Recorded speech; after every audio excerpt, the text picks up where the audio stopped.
Gala na po sa Canada at nag-ikot ang Omni News team sa iba't ibang komunidad sa bansa para dalhin ang mahalagang issue sa mga Pilipino rito sa Canada.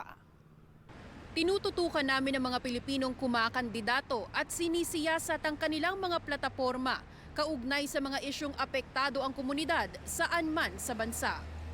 Mapausapin sa ekonomiya, healthcare, immigration at pagpapalakas sa representasyon ng mga Pilipino sa politika.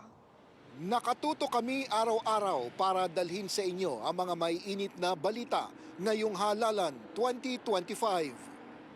Sa April 28, boboto ang Canadians. Maghahalal ng bagong gobyerno at leader.